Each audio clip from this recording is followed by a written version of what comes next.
Monsieur le Président, Madame la Présidente, Mesdames les sénatrices et Messieurs les sénateurs, Mesdames et Messieurs les députés, merci mille fois pour votre mot très émouvant. Je suis flatté d'avoir été invité par les présidents de vos deux chambres à parler ici, dans cette illustre enceinte qui a été, d'une manière ou d'une autre, la chambre haute du Parlement français depuis 1799. Je suis bien conscient que ma visite précède la rentrée officielle des deux chambres de votre Parlement et je ne peux que vous présenter mes excuses d'avoir interrompu votre pause. C'est la raison pour laquelle je suis très touché par votre présence à tous aujourd'hui. La longévité de votre démocratie est reflétée aussi dans la longue amitié qui lie nos nations et nos peuples.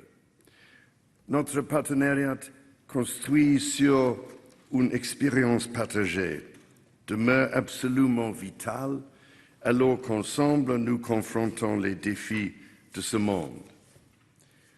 Tout simplement, le Royaume-Uni sera toujours un des alliés les plus proches et un des meilleurs amis de la France. Hier, mon épouse et moi-même avons commencé cette visite à la tombe du soldat inconnu. Là, nous avons commémoré tous ceux qui sont tombés pour défendre les libertés si chères à nos deux pays. Au cœur de cette grande nation, nous avons rendu un hommage silencieux et solidaire debout, côte à côte avec vous, comme nos pays se sont tenus côte à côte si souvent dans l'histoire. I was reminded that it was there, at the Arc de Triomphe, 16 months ago, that with characteristic generosity of spirit, you marked the Platinum Jubilee of my beloved mother, the late Queen Elizabeth II. On that occasion, President Macron described Her late Majesty as the golden thread that binds our nations. Quand ma mère est décédée l'année dernière, ma famille et moi avons été émus, sans commune mesure, par les hommages qui lui ont été rendus dans toute la France. Ce matin, j'ai relu les très touchants mots de condoléances que vos excellences, présidents de l'Assemblée nationale et du Sénat, ont écrits à cette occasion. Vous avez décrit Feu Sa Majesté la Reine comme ayant incarné avec dignité la permanence de la démocratie britannique et qu'elle aimait la France l'aimait. Je ne peux vous décrire ce que ces mots ont signifié pour moi et pour ma famille, et je peux seulement vous remercier et remercier le peuple de France pour la grande bonté que vous avez exprimée à notre égard et à celui de notre peuple à un moment de telle tristesse. Dans la riche et complexe tapisserie de la relation entre la France et le Royaume-Uni, le fil d'or que représentait ma mère brillera pour toujours. Je souhaite qu'elle nous inspire à continuer de tisser des liens entre nos deux pays avec détermination, avec espoir et avec amour. Ladies and gentlemen, inspired and encouraged by my grandmother's and my late mother's example, France has been an essential part of the fabric of my own life for as long as I can remember. Indeed, as I have been astonished to discover, this is my 35th official visit to France. Each and every time, I have been struck by the warmth of the welcome I have always received, and by the immense good that can be accomplished when France and the United Kingdom work together. Now, on the occasion of my first state visit to France, my belief in the indispensable relationship between our countries is as firm as it ever has been. Today, in confronting the greatest challenges of our time, we continue the work of those who came before us. When General de Gaulle spoke to the French people from London in June of 1940, he said, "Remember this, France does not stand alone. She is not isolated. She can make common cause with the British." De Gaulle's confidence in our alliance was well-founded. 2 days before the Appel du 18 juin, Sir Winston Churchill's government had offered France an indissoluble political union, which would have allowed our two peoples to continue the fight for justice and freedom as a single country. Just 2 months after that historic broadcast, my grandfather, King George VI, proudly wearing the crimson ribbon of the Légion d'honneur, joined de Gaulle at Morville Camp near Aldershot to inspect 2,500 of the Free French troops. The common determination expressed that day sustained us through the long and bitter years of that war and drove us forward together to victory. Cette éclatante illustration de notre engagement envers la liberté et la démocratie reste d'actualité. Aujourd'hui, nos forces armées s'entraînent ensemble au sein de la force expéditionnaire conjointe franco-britannique, se déploient ensemble avec les troupes de maintien de la paix de l'ONU et par le Conseil de sécurité de l'ONU, le G7 et l'OTAN, assument ensemble une responsabilité jointe pour la sécurité européenne et mondiale. Aujourd'hui, plus de 80 ans depuis que nous nous sommes battus côte à côte pour la libération de l'Europe, nous faisons face encore une fois à une agression injustifiée sur notre continent. Notre détermination et notre alliance sont plus importantes que jamais. Ensemble, nous nous tenons aux côtés du peuple ukrainien avec une solidarité résolue. Ensemble, nous sommes inébranlables dans notre détermination que l'Ukraine triomphera et que nos libertés si chères l'emporteront.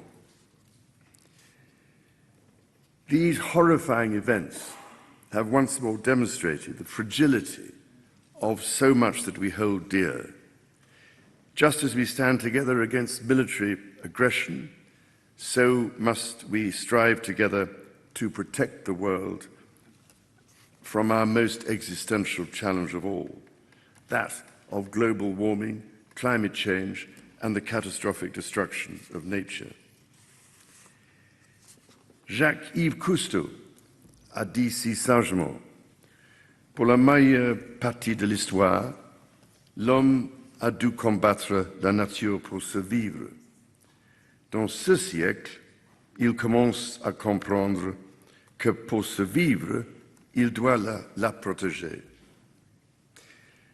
Cette vision est encore plus pertinente en ce XXIe siècle.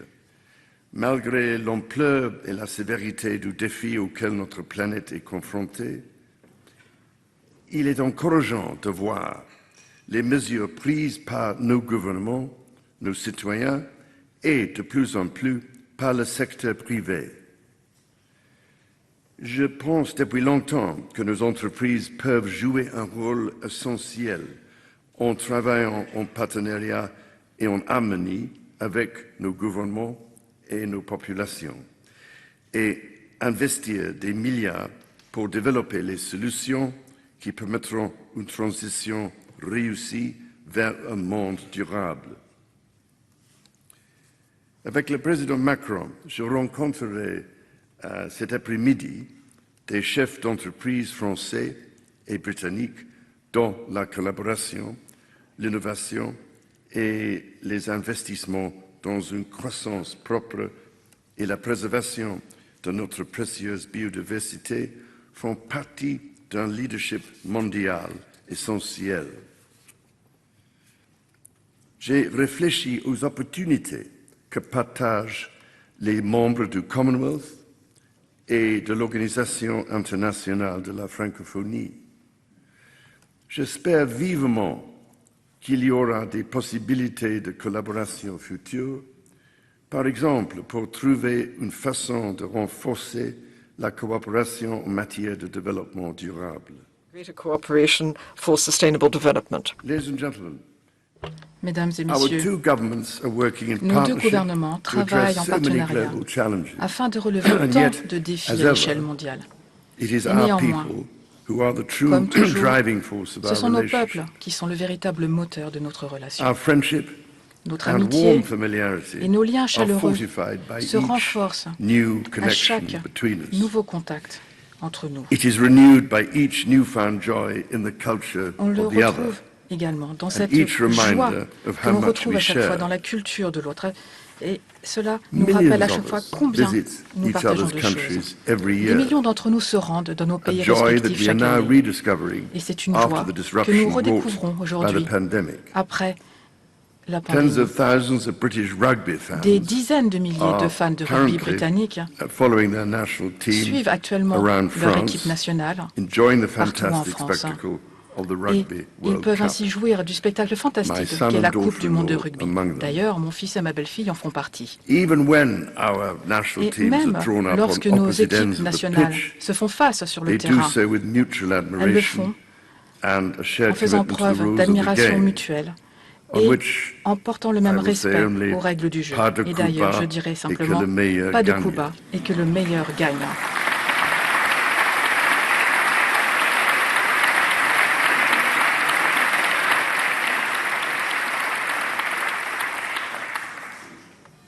And of course, hundreds bien of entendu, thousands of our fellow citizens Il y a des centaines de have milliers chosen to de live nos their lives concitoyens permanently qui ont in décidé de each other's s'établir de countries. façon permanente This dans nos pays vibrant respectifs. exchange between our Cet people échange makes tout à us fait vivant immeasurably entre stronger, nos peuples happier and more prosperous. nous rend à la fois plus forts, plus heureux et plus prospères. Nos artistes continuent de s'inspirer les uns des autres comme ils l'ont toujours fait, mêlant l'ancien et le nouveau et créant des œuvres complexes et enrichissantes.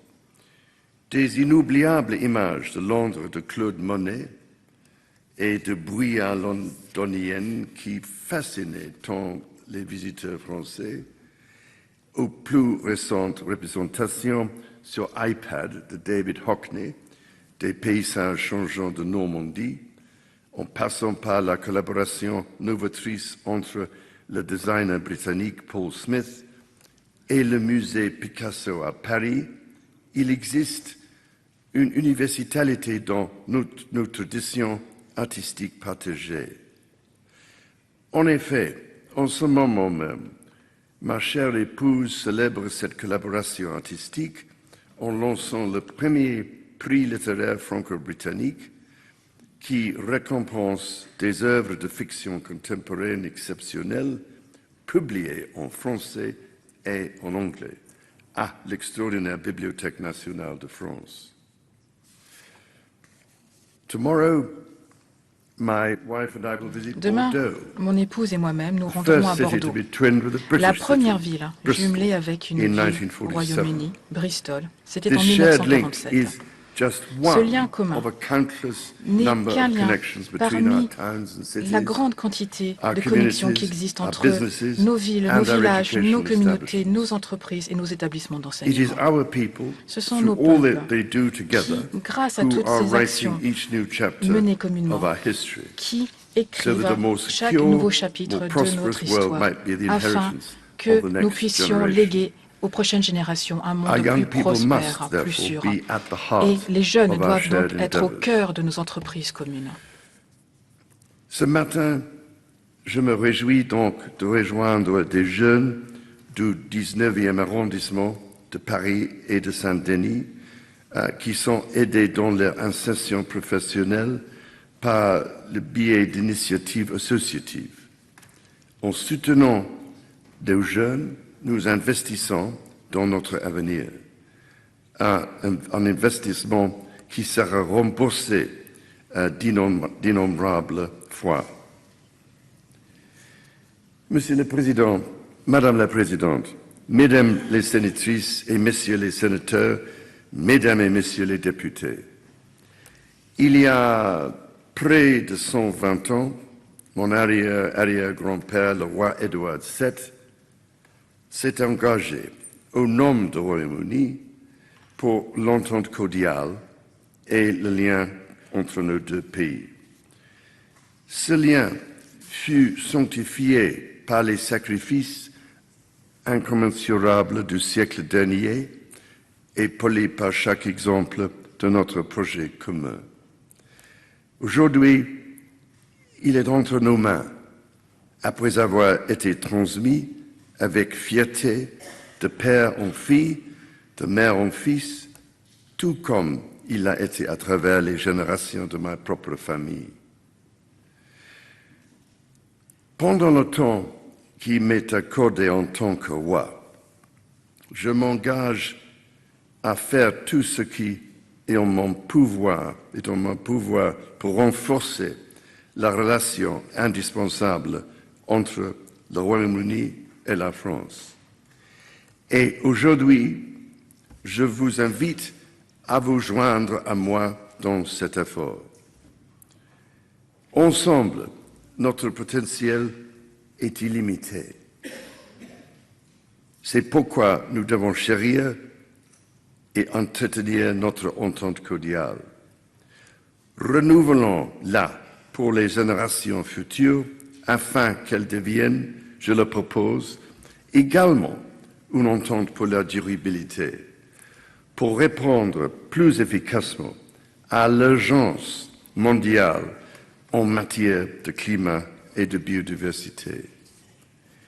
Un engagement les uns envers les autres et envers les valeurs que nous partageons si fièrement, un engagement inspiré par l'exemple du passé et encouragé à relever les immenses défis du monde qui nous entourent.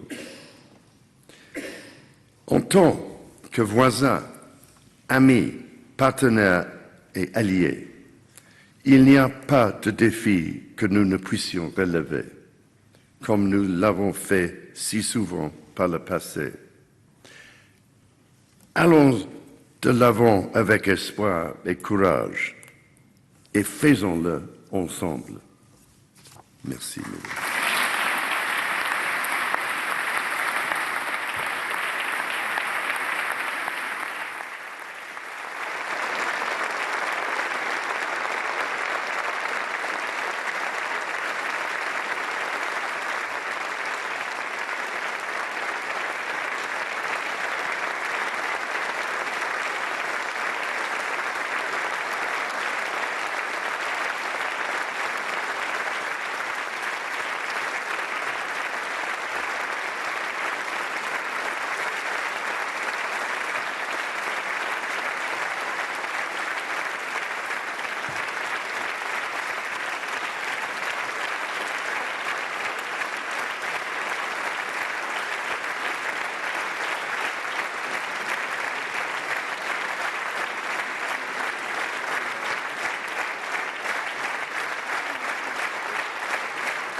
Sire. Des applaudissements qui nous feraient rêver, Madame la Présidente et moi-même, dans nos hémicycles respectifs. Et nous ne désespérons pas, Monsieur le Président. Mesdames et Messieurs les parlementaires, Mesdames et Messieurs, merci de rester un instant à votre place pendant que la Présidente de l'Assemblée nationale et moi-même allons reconduire Sa Majesté en le remerciant de sa présence ce matin devant députés et sénateurs dans cet hémicycle. Merci, Sire. Merci.